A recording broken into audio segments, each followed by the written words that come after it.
do nosso programa, uma equipe de diretores da Agência Nacional de Águas e Saneamento Básico, né, da Secretaria de Recursos Hídricos do Estado e do Instituto de Gestão de Águas aqui do nosso Estado, está visitando aqui alguns reservatórios, dentre eles a barragem das Traíras e também a barragem de Oiticica, né, para fiscalizar, para conhecer, para discutir aí alguns assuntos que certamente trarão benefício aí para esses dois reservatórios. Aqui nos estúdios, recebo aqui o Paulo Varela, secretário de Recursos Hídricos, o Luiz André, diretor da Agência Nacional de Águas, o Tibério Pinheiro, assessor da direção, e o Bruno Rebouça, superintendente da Agência Nacional de Águas. Deixa eu começar com o nosso secretário, né, o Paulo Varela, até para que ele possa contextualizar a importância dessa visita, né, de diretores da ANA e também do IGARNE e da Secretaria de Recursos Hídricos aqui do nosso Estado. Doutor Paulo Varela, bom dia, seja bem-vindo aqui ao nosso programa. Bom dia, Marcos, mais uma vez aqui no seu programa e abraçando aí a todos que nos assistem. Hoje é um dia bastante feliz para nós, temos aqui a presença da diretoria da ANA, da superintendência, da assessoria da ANA, que é uma parceira absolutamente importante aí na gestão das águas.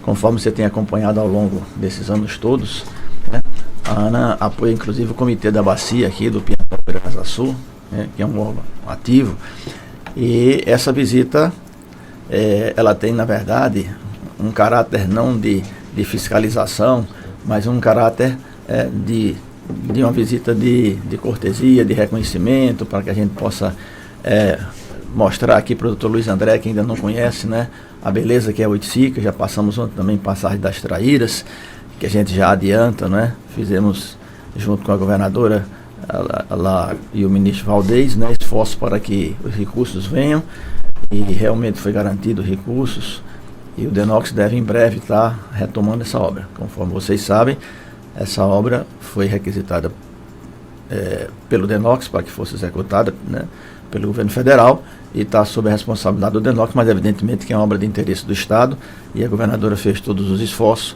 para que o ministro garantisse os recursos necessários para que essa obra possa ser finalizada aí agora, durante o segundo semestre. Ontem, no caso, vocês visitaram Traíras, né? E hoje irá visitar a barragem de Oiticica. Sim, ontem nós passamos em Passagem das Traíras, né? Fizemos uma visita em toda a obra, e hoje o dia está dedicado à barragem de Oiticica. Então vamos, daqui a pouco mais, estaremos lá em Oiticica, onde vamos visitar não somente as obras da barragem em si, mas todo o complexo, né, social, a nova Barra de Santana, e talvez também vamos até a velha Barra de Santana, para que a gente possa mostrar aí aos amigos da ANA, né, como era e como está, né. Então, assim, é um dia muito feliz para a gente, porque a gestão de recursos hídricos, conforme eu costumo dizer, não é um esforço de uma instância só, nem de uma pessoa só, enfim, nem de uma instituição só. Principalmente aqui nessa bacia, que tem águas federais, águas estaduais, né? A presença da ANA é fundamental, e a ANA tem sido ao longo do tempo realmente uma parceira fundamental para que a gente possa fazer uma gestão eficiente aqui na nossa bacia. Conversar agora aqui no nosso programa com o Dr. Luiz André, ele que é diretor da Agência Nacional de Águas e Saneamento Básico, e primeira vez aqui na nossa região do Cidó, já lhe pergunto de cara, né? E qual é a impressão que o senhor ficou aí da nossa região, dos nossos equipamentos hídricos, a barragem lá das Traíras? Bom dia, Dr. Luiz André. Bom dia até a todos os nossos ouvintes e as ouvintes também, né? Essa é importante, a questão do gênero. Realmente é a primeira vez que estou vindo aqui, mas a Agência Nacional de Águas sempre, e Saneamento Básico, sempre esteve presente aqui, né? Nessa região, desde o problema que houve a seca, a ANA sempre esteve aqui muito presente, com todos os seus instrumentos, com o seu pessoal e tudo.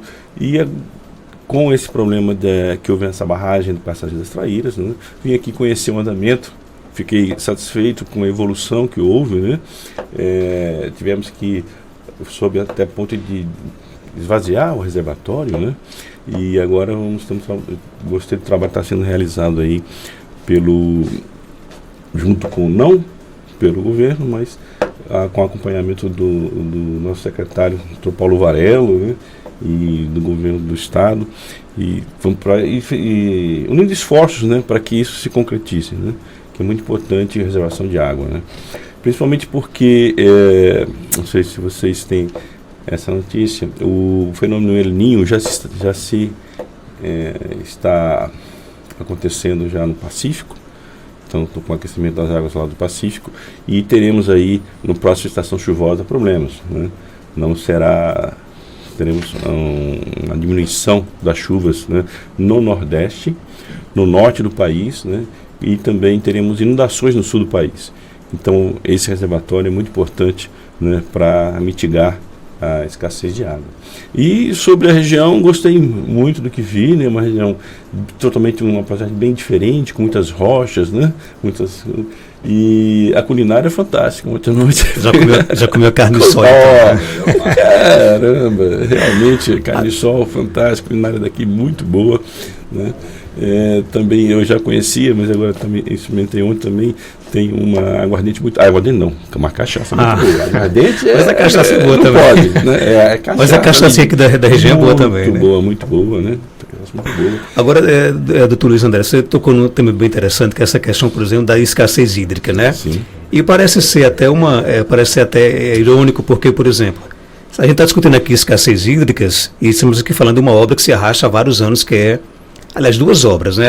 Tanto a recuperação da parede, nós já perdemos aqui com relação ao reservatório que o senhor visitou ontem, já perdemos 4 anos de inverno, né, de condição de acumular água, né, por uma obra que até agora não foi concluída e está paralisada, inclusive, né?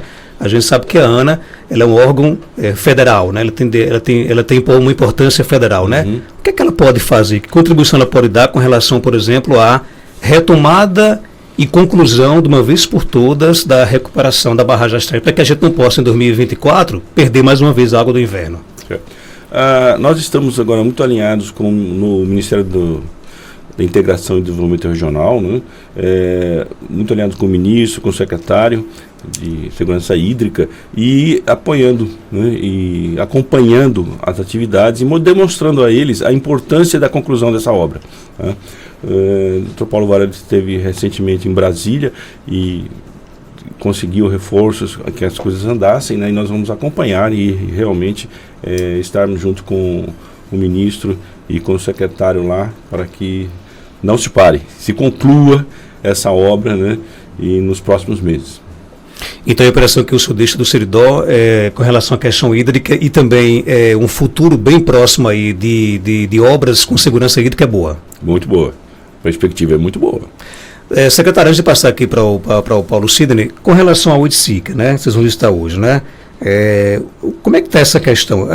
Existem garantias de que realmente essa obra do Oiticica ela vai ser concluída esse ano, primeiro semestre de 2024? A gente sabe que não é uma obra fácil, um complexo, né? Não é só a barragem, é só a parede lá que acumula água, é a nova Barra de Santana, são os agrovilas, é um complexo realmente, mas para quem está lá na Barra de Santana nos ouvindo agora, existe garantias de que a Oiticica ela vai ser realmente concluída esse ano? Bom, Marcos, a primeira questão que nós temos que ter como base para essa garantia seria que nós tivéssemos recursos garantidos. Então, os primeiros esforços da governadora, junto ao Ministério, foi para conseguir garantir recursos. Em janeiro, né, estava empenhado R$0 para a obra esse ano. E foi essa tratativa da governadora com o ministro que garantiu isso. Então, nós temos recursos suficientes para que a obra possa agora continuar. Você disse muito bem, para o fechamento da barragem, o que poderia ser inclusive feito nesse momento, se quiséssemos, e seria rápido, é preciso que se conclua uma série de outras questões, né, do ponto de vista social, né, e de acordos que já existem, inclusive, né, com os movimentos que estão envolvendo a barragem, né, com a sociedade, como, por exemplo, que nós tenhamos a estrada de contorno, que nós tenhamos a parte elétrica, né? E tudo isso está sendo trabalhado dioturnamente. É preciso fazer aditivo nos contratos, enfim, havia uma série de questões ainda, né, a serem feitas a partir da garantia desses recursos que estão sendo feitas. Então, assim, é possível que a gente tenha o fechamento da barragem no final do ano, mas desde que a gente tenha licitado as 2 agrovilas, uma delas já agora está em fase final da licitação, né, já deve ter a definição da firma, talvez essa semana, para ver quem ganhou, e a outra no próximo mês será feita. Depois disso, nós temos que garantir, então, as questões da estrada e da energia. Então, assim, é possível, nós estamos trabalhando para isso. Eu não posso lhe dar aqui uma data com ponto e vírgula, mas nós estamos no caminho, digamos assim, no roteiro final, para que a gente possa, entre o final desse ano, começo do ano que vem, a gente ter o fechamento da barragem, né? E aí ficaria restando ainda, digamos, a conclusão definitiva de algumas questões da estrada, né? da própria energia, enfim, né? Das agrovilas, mas a nossa luta e todos os esforços estão sendo feitos para que, uma vez conseguido essas questões intermediárias, a gente possa estar fechando a barragem finalmente no final do ano. Essas condições são fundamentais porque as pessoas precisam ser retiradas, né? Apesar de que já foram indenizadas, etc. Mas a gente entende que aquilo é mais do que uma obra de pedra e cal, como você falou muito bem. Aquilo é um complexo que envolve também o social, envolve pessoas, né? Que estão ali, e a governadora Fátima tem toda essa sensibilidade. Mas dizer aqui para os amigos que pode ter certeza que essa é a obra número 1, né? No coração da governadora, ela disse isso ao ministro. O próprio presidente Lula, numa de suas falas, chegou a citar a barragem de Oiticica. Então, nós temos hoje assim a certeza de que não faltarão recursos, isso por um lado. E por outro, vocês têm a certeza também que não faltará energia. Então, vamos trabalhar efetivamente para que ela possa ser fechada, e fechada de acordo também e com a visão social do processo, né? Vamos dizer, aí no final do ano, começo do próximo ano. Tem uma pergunta aqui do nosso WhatsApp: como é que fica o resto das famílias que vão receber a segunda parte das indenizações? Todos esses processos estão em andamento, falta muito pouca coisa nesse sentido. Realmente, numa reanálise da poligonal, apareceram áreas que não estavam ainda previstas, mas isso está sendo trabalhado e já tem recurso garantido para tanto. Então, durante esse segundo semestre, essa questão deve ser resolvida, até porque ela é pré-requisito para o que você perguntou antes. A gente só pode efetivamente fechar a barragem quando todas as pessoas estiverem indenizadas, tá? Então, existe recurso e existe, assim, toda a disposição para que a gente possa... Agora, existe também um caminho burocrático que as pessoas têm que entender, né? E existe também a sensibilidade que a gente tem que fazer isso, levando em conta a pressa, vamos dizer assim, a necessidade da gente fechar esse ano para não perder o inverno, como você falou, mas também temos que considerar que ali tem pessoas que precisam ser tratadas como tal. Com relação, por exemplo, antes de passar aqui para o Paulo Sidney, com relação à questão das pessoas que permanecem na velha Barra de Santana. Você disse que vocês vão também visitar a velha Barra de Santana hoje. Aí existem pessoas que permanecem lá morando, né? O que é que vai ser feito com essas pessoas? Bom, algumas pessoas, inclusive, já deveriam ter saído de lá, mas a gente... Porque já receberam indenizações? Já receberam indenizações, mas mesmo assim, né, como a barragem não está fechada, a gente vai negociando. Parte delas vão para as agrovilas, a grande maioria já está na nova barra, já está reassentada. Hoje, Dr. Luiz e os amigos da Ana terão a possibilidade de ver, né, aquele reassentamento, mas as poucas famílias que ainda restam lá, até o fechamento da barragem, terão que sair, tá? Umas procurando seu próprio caminho, mas a grande maioria irá para as agrovilas, e talvez até ainda tem gente que possa ir, inclusive, para Nova Barra. Então ninguém vai ficar desabrigado? Olha, Marcos, eu quero te dizer o seguinte: a barragem só pode ser fechada quando essas pessoas saírem lá, né? Algumas pessoas que já foram indenizadas, evidentemente que devem, né, estão procurando seus caminhos, tá? E vão procurar nova vida. Mas o que é possível a gente acomodar dentro do próprio complexo está sendo feito. Nós temos uma relação muito boa, né, num diálogo diuturno lá com o movimento, né, que foi feito pela sociedade, foi muito importante, e foi essa energia popular e social que fez com que aquela obra se tornasse realmente um complexo social, né, e está sim sendo levado em conta. Então tem toda a sensibilidade para isso. O que é possível se resolver dentro do próprio complexo está sendo feito. O que não é possível está sendo indenizado, e as pessoas aí, evidentemente, que procurarão seus próprios caminhos. Ouvi agora aqui o Paulo Sidney, diretor-presidente do Instituto de Gestão de Águas do nosso Rio Grande do Norte. Seja bem-vindo aqui, diretor, ao nosso Panorama 95. Bom dia. Bom dia, Marcos. Bom dia aos ouvintes da nossa gloriosa Rádio Rural. Uma satisfação enorme estarmos aqui no Seridó. A gente que venho tão pouco ao Seridó, né? Eu queria de antemão além de cumprimentar aqui nosso diretor Luiz da ANA, nossos colegas que compõem também o corpo técnico da ANA, secretário Paulo, fazer uma menção especial aqui ao nosso companheiro Zé Procópio, né? Esse lutador social que tem uma trajetória de envolvimento, de engajamento nas questões sociais aqui do Seridó e do Estado, e que agora reforça o nosso time, né, do Instituto de Água, sendo o nosso primeiro diretor técnico.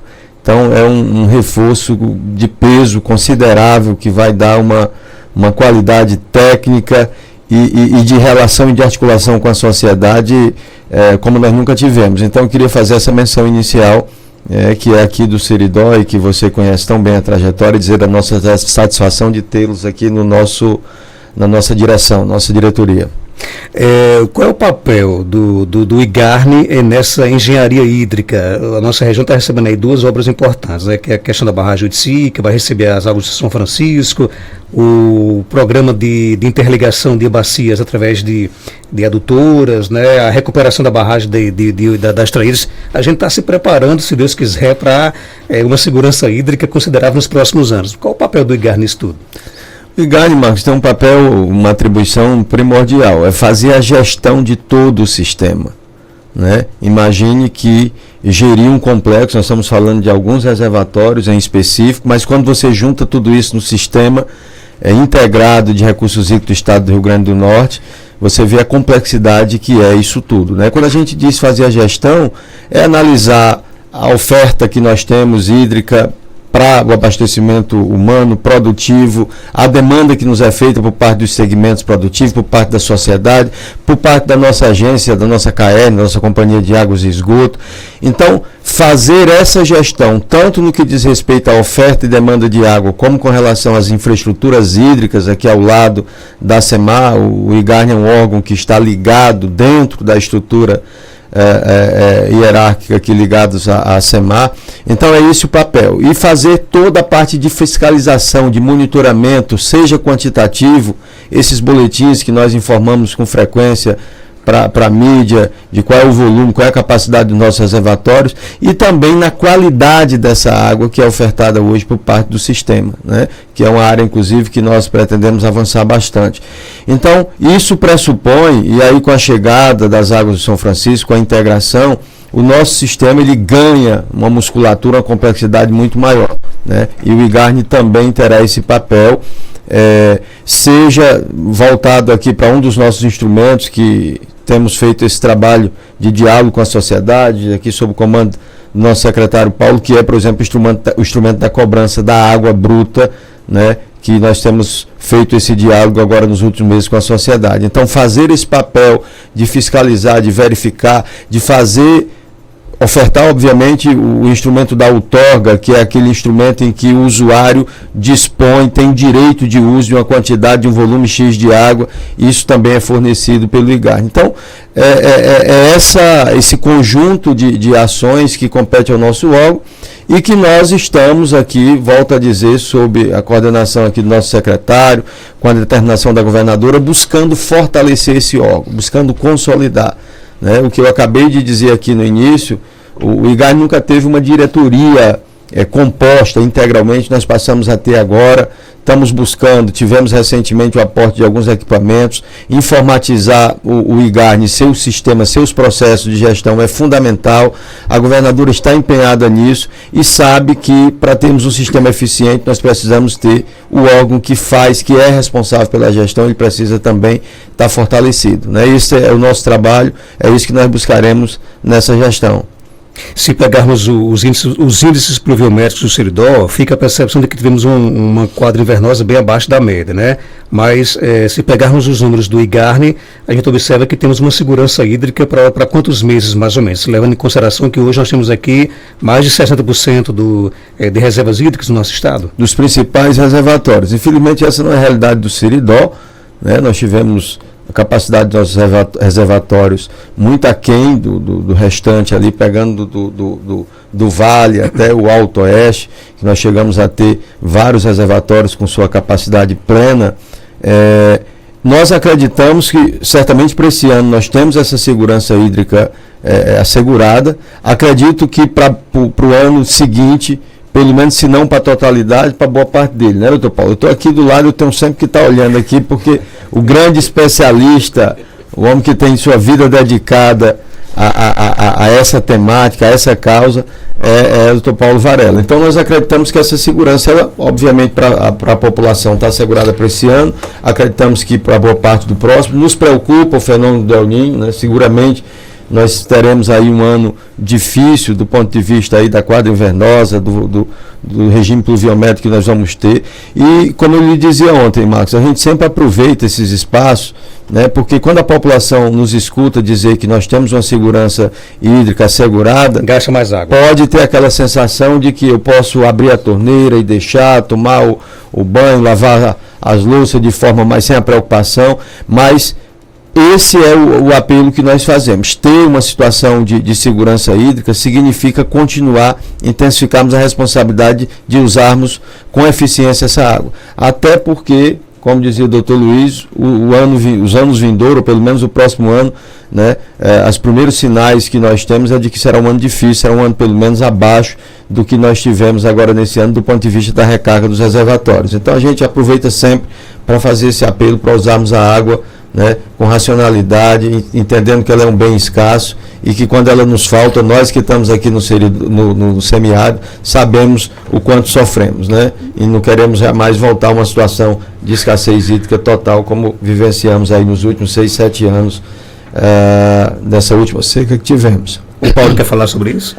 Marcos, eu esperava até que você fosse fazer uma pergunta, talvez até você fosse fazê-la, mas é interessante, que a gente tenha a consciência de que para você ter a segurança hídrica, você precisa ter a água, mas você precisa também ter as obras que levem a água às pessoas, né? E essa gestão é eficiente. Eu estou aqui gostando muito porque já posso desonerar um pouco aquela minha carga, porque durante os últimos anos eu termino sempre, né, naquela época de seca, principalmente pedindo para economizar. Então já me chamavam de economizante, né? Agora o doutor Paulo está assumindo aí essa parte também. Mas assim, o que eu quero dizer para você, Marcos, é que o projeto que é exatamente aquele conjunto de adutoras, inclusive, que vai levar a água da Armando Ribeiro para Currais Novos, e como o Paulo estava falando aqui, nós talvez venhamos a ter problema lá com Dourado e Galheiras que não, né? A governadora também conseguiu, junto ao ministro, a garantia de recursos. E nós conseguimos também, junto com o ministro, a abertura de uma nova frente, que vai começar ali de São Vicente para frente, para que a gente possa usar essa infraestrutura. Não estava incluso isso? Ela está incluso a obra toda, Sim. Mas a gente está querendo abrir uma frente nova para trabalhar em duas pontas, para acelerar aquela chegada, de maneira que a gente possa usar a água do torrão lá em São Vicente, ou mesmo da doutora antiga que já existe, se nós tivermos problema no ano que vem. Então, assim, a garantia que nós temos aqui nessa região tem que ser vista no conjunto maior, né? E aí é que mostra a necessidade desse conjunto de ação. Eu digo sempre que gestão de recursos hídricos não é um desafio, não é de conflito, é de cooperação, é de agir exatamente junto. Então nós temos água lá do Curemas, Mãe d'Água, e a gente traz aqui, né, a perspectiva de que o Curemas está bem, o Curemas, Mãe d'Água está bem. Então nós temos a garantia, mesmo tendo pouca água nos reservatórios aqui, mas a gente tem a garantia de que podemos trazer água pelo rio Piranhas e, portanto, dentro dessa bacia federal, dividi-la aqui com os habitantes da bacia que estão mais ajusantes, tá? Também, a partir do próximo ano, se for necessário, a gente já pode bombear a água do São Francisco. Agora, aproveitando aqui a oportunidade, Marcos, também trazer a necessidade do que Paulo falou nessa gestão efetiva e lembrar, e aqui eu quero abraçar meu amigo Procópio, que nesses próximos dias a Agência Nacional de Águas, junto com o sistema SEMAI e GARNE, estarão fazendo as alocações de água. Essas alocações de água, para mim, Luiz, é um dos maiores instrumentos, assim, ferramenta que nós temos para fazer a gestão. É o conjunto, é a síntese de todos eles. É onde se reúne toda a sociedade para, em conjunto, e com apoio técnico da ANA, quando é o caso do IGARNE nos açudes estaduais, e a gente vê como é que vai dividir a água que nós temos no açude para os próximos anos, e isso é fundamental. Já existe uma tabela, não é? Acho que dia 12 já vai ser Armando Ribeiro Gonçalves, depois terão dias que serão do próprio Curemas, Mãe d'Água, que nos interessa, e assim por diante. Então, convocar, né, como sempre tem sido, os nossos usuários para estarem presentes nessas reuniões de alocação. Começa a próxima semana, inclusive. próxima semana. Então era para lembrar isso, tá, Marcos? Que efetivamente assim, a síntese da gestão de água me parece ser a alocação de água. Quando a gente faz em português, quanta água é que efetivamente as pessoas vão ter para poder usar e em quanto tempo. Mas eu não queria perder a oportunidade de tratar um assunto que talvez a gente tenha que dedicar a outro programa, que ele é mais extenso, né? Que é essa questão da cobrança da taxa da água bruta, né? Porque na cabeça das pessoas é mais um imposto, é mais um gasto, eu já vi muitos discursos aí de que é um imposto que vai prejudicar os pequenos irrigantes, que vai prejudicar o setor produtivo, né? Quando se tem essa máxima de que realmente é uma coisa que é ruim para a população, o governo está se comunicando mal nessa questão. Queria que você falasse um pouco sobre isso. Tem muitos mitos, né, que precisam ser esclarecidos com relação a isso? É verdade, Marcos, a gente precisaria de um programa e meio para isso, mas eu vou tentar sintetizar aqui e não perder essa oportunidade.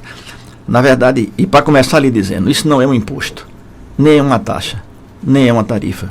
É um preço público. E não é só uma questão teórica. Esse recurso só pode ser usado efetivamente dentro da bacia, como se fosse um condomínio entre todos nós, para que a gente possa gerir bem tudo isso que a gente está falando aqui. É uma imposição constitucional, e é uma das poucas no mundo, que diz que a gente deveria ter um sistema de recursos hídricos e uma política. A nossa política traz como um dos instrumentos a cobrança. Agora, é preciso também ficar claro o seguinte: a agricultura familiar está toda isenta. O pequeno produtor rural também está isento. Então, e os valores são muito pequenos. O impacto na sociedade é pequeníssimo. Nós estamos fazendo um grande esforço, eu aqui junto com o Dr. Paulo, de conversar com todos os setores, e essa história está começando a ficar mais bem esclarecida, né? É como se a gente fosse arrecadar um pouquinho, né? Nós estamos falando de centavos por metro cúbico de quem vai pagar. Então, para ficar claro aqui, primeiro, o Rio Piranhas não está nesse decreto, tá, mano? Então toda a água do Piranhas tem uma outra lógica que será feita, decidida pelo comitê do Piancó Piranhas Sul. Virá na sequência. Nós temos, inclusive, estão procurando ser ágeis para que a gente possa equiparar esses preços para não criar distensões aí no processo.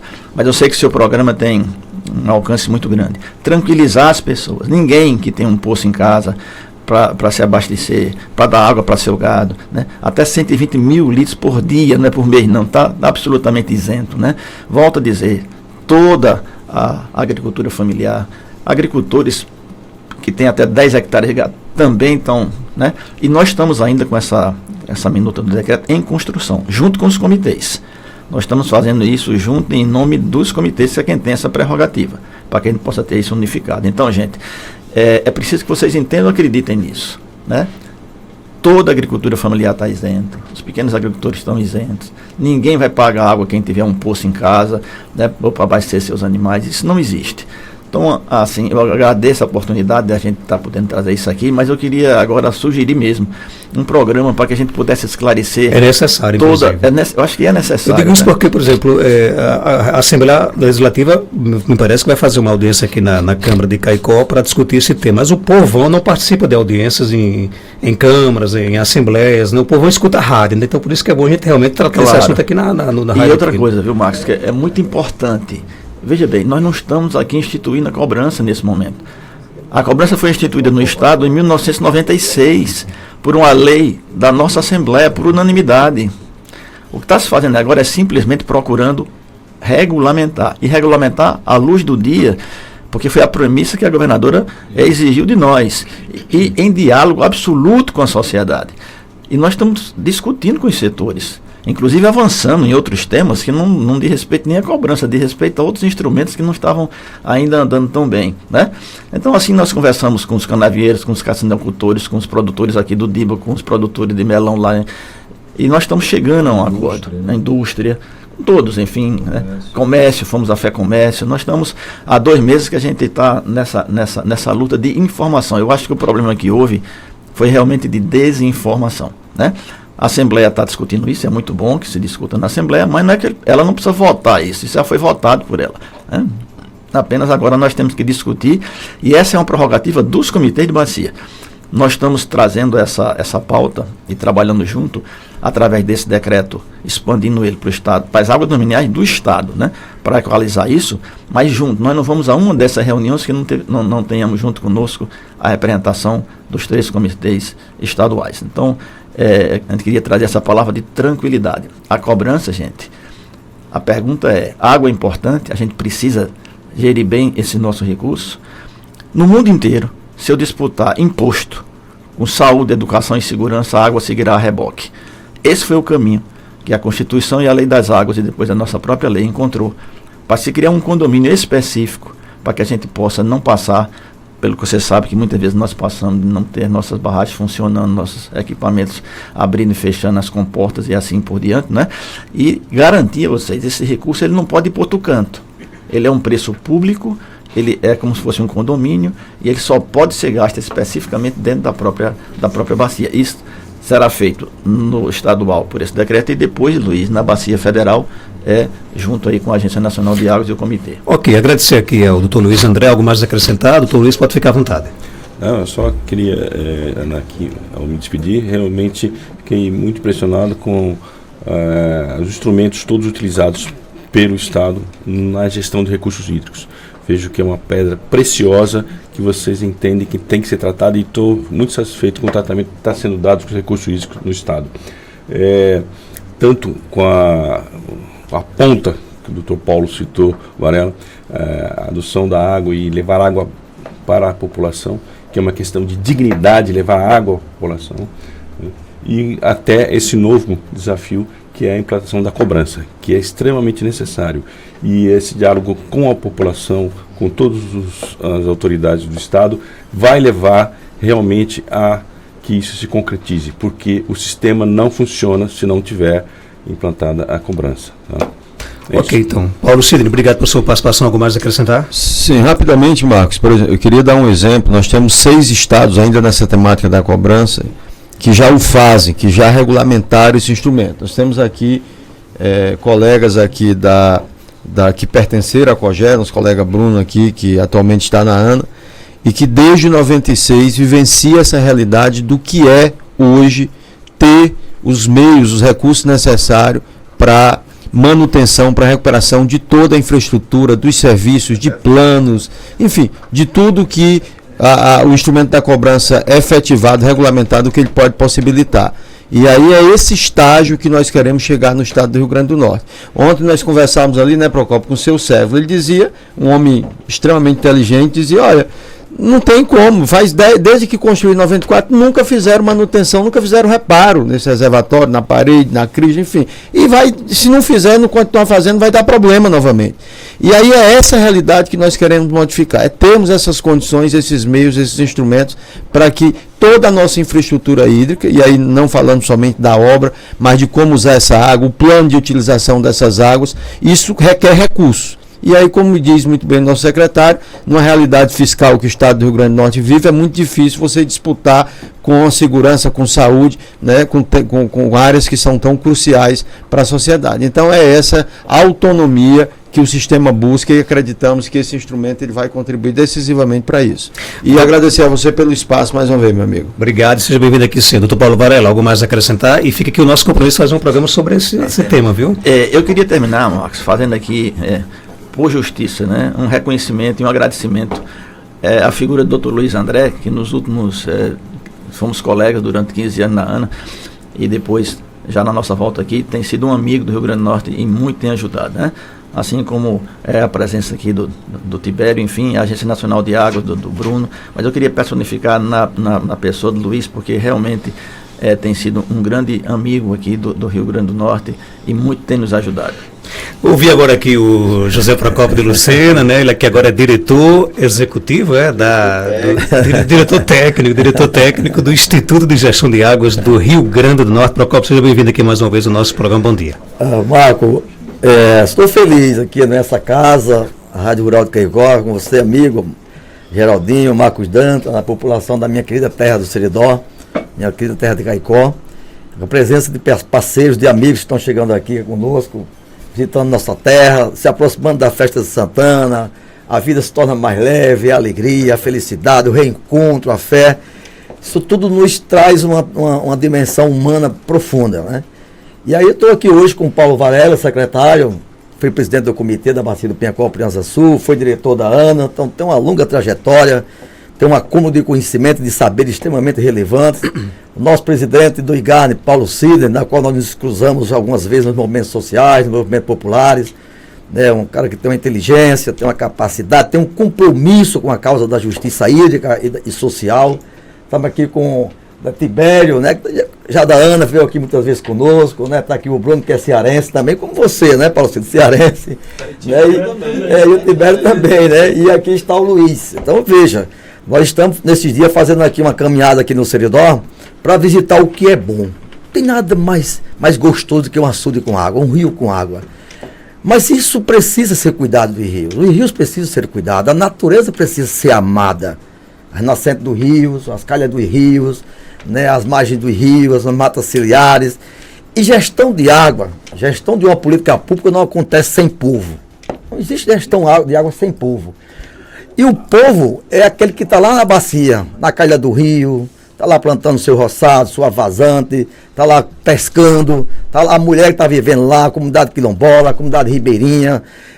A gestão de água ela se torna possível, né, se tiver participação social, se houver uma descentralização, se houver a escuta, não só a escuta, mas houver a participação para um processo decisivo coletivo. A aprendizagem dos comitês foram fundamentais. A democracia, ela existe para a gente exercitá-la. E é necessário, portanto, que um Estado democrático e um governo democrático popular, como é o do governador Fátima, né, tenha essa abertura para o diálogo permanente com a sociedade. Né? Não dá para se esconder. Né? Eu estou numa transição da sociedade para o Estado. Né? E é necessário cada vez mais o Estado ser democratizado. E lá no IGARNE nós temos feito várias conversas, tenho conhecido o IGARNE de perto, né? Está o diretor Paulo, que vem de uma discussão da sociedade, tem André, que é o nosso diretor administrativo, que é aqui do Alto Oeste Potiguar, a gente tem discutido muito, até brincando democraticamente essa disputa, às vezes, a região Seridó está chegando tudo, não está chegando no Alto Oeste e tal. Mas, assim, Marcos Dantas, eu estou animado, porque essa ideia de segurança hídrica é uma ideia também de solidariedade hídrica, de cuidado com a natureza, de cuidado com a vida, de cuidado com a água. E para cuidar disso é preciso ter investimento, é preciso ter infraestrutura, é preciso ter cuidado. Eu me impressiono muito, dizia Paulo isso, que nas campanhas políticas a gente fala de tudo no mundo, mas não fala de água. E a vida não vive sem água. Nenhuma região prospera se não tiver água. Ela é transversal a toda a realidade, a todas as dimensões socioeconômica, ambiental, cultural, histórica, humana. Ninguém fica em um lugar que não tem água. Ora, se água é primordial, se a água é necessária nos ciclos da vida, nos ciclos ideológicos, nos ciclos econômicos, nos ciclos das culturas, das existências. O Seridó existe na beira de cada açude. O Seridó está na margem de cada rio. Por que é assim? Porque as populações históricas só se instalaram onde tem água. Ali não está a existência humana e a existência da vida, né? Dos animais, das vegetações. Né? Então é necessário amar a vida, e amar a vida é necessário usar a natureza, amar a natureza e cuidar da água. Portanto, a nossa causa, eu estou no IGARNE, porque eu acredito na participação popular, acredito na participação social. E vou estar lá com o Paulo, eu sou engenheiro agrônomo, né, mas a minha trajetória muito foi na construção social, na construção coletiva, sem abandonar o saber popular, sem abandonar o saber técnico. Mas as decisões são políticas. Eu uso o saber técnico, eu uso o conhecimento técnico para tomar decisões políticas. Eu não gosto daquele cidadão que diga, eu não sou político. Olha, para mim isso é um desastre. Primeiro, a gente não pode criminalizar a política. A democracia tem que entender que a política é o instrumento das decisões e que envolve a sociedade. Todos nós somos seres políticos, seres pensantes, seres de interesses. E aí o Estado, né, que é esse instrumento que coordena a sociedade na perspectiva, né, dos direitos, da segurança, da paz, ele precisa estar inserido, né, dentro da sociedade, discutindo com a sociedade. Quando o governador nos fez o convite, e o deputado Francisco, né, e Paulo ajudou nisso, né, João Maria, o secretário João Maria teve uma ponte grande, eu disse para a governadora, eu estou indo para o Estado não é para mudar os meus conceitos, não é para mudar os meus princípios, mas é levar meus conceitos e meus princípios para dentro do Estado. E como o seu governo propicia essa possibilidade, eu estou indo. Pela primeira vez eu estou indo no Estado. E estou conhecendo o Estado. O Estado é complexo. Mas mais complexo do que o Estado é a gente negar a política. E eu sou um ser político, pensando como todos nós somos aqui, como as pessoas são. Então, estou animado, amo esse Seridó. Vou estar no IGAD 24 horas, atuando, participando. Vou estar nas alocações de água. Como disse o secretário Paulo e o presidente Paulo, a alocação de água é o instrumento de aprofundar as relações da solidariedade hídrica, da partilha hídrica, do diálogo hídrico. Não é da imposição, não é da minha vontade pessoal. É dali se fazer um acordo coletivo pela gestão da melhor forma da distribuição democrática das águas. Então é isso, meus princípios estão em pé, né? Ninguém vende princípio, ninguém nega seus princípios. Vou estar no Estado para fazer o Estado cada vez mais democrático e contribuir para que a gestão das águas seja um instrumento da partilha e da solidariedade hídrica. Obrigado, Procol. Manda aqui um forte abraço para quem está ouvindo a gente lá em Açu, né? Nosso amigo Raimundo Inácio, primeiro secretário do Comitê de Bacia Hidrográfica do Piancó Piranha-Açu, é caicoense, né? Grande secretário. E é o diretor do campus da UERN lá. Sim, um grande ser humano. Um abraço aí todo nosso. E um abraço, Marco Danta, ao povo de Barra de Santana. Nós vamos estar daqui a pouco. Amanhã vamos ter uma reunião em Barra de Santana. Eu vou ficar aqui para essa reunião amanhã em Barra de Santana, com o movimento sindical. E a Barra de Santana é um exemplo. O movimento, os atingidos, Paulo sabe disso, os dois Paulo, todos vocês sabem, é um exemplo de que o Estado, quando para ouvir a sociedade, você sai de uma obra de ferro e de cimento para uma obra social e humana. É possível superar essa dimensão da importância da vida humana, da cultura e dos valores, se for em Barra de Santana e conhecer o que era e o que é. E aí os avanços que temos que ter. Paulo é um homem entusiasmado, inteligente, a governadora está com essa pauta, né, de concluir essa barragem, né, e concluir essa barragem não é botar mais ferro de tijolo nela, é botar mais esperança, é botar mais respeito à dignidade humana, e isso está acontecendo, porque o governo propicia isso. Ok, eu gostando de Barra Santana, que ontem fui cobrir lá a visita dessa equipe lá na barragem As Traíras, e o meu carro me levou para Barra de Santana, quer dizer, aí voltei da Barra de Santana para a barragem As Traíras. Volto já após o nosso intervalo comercial com mais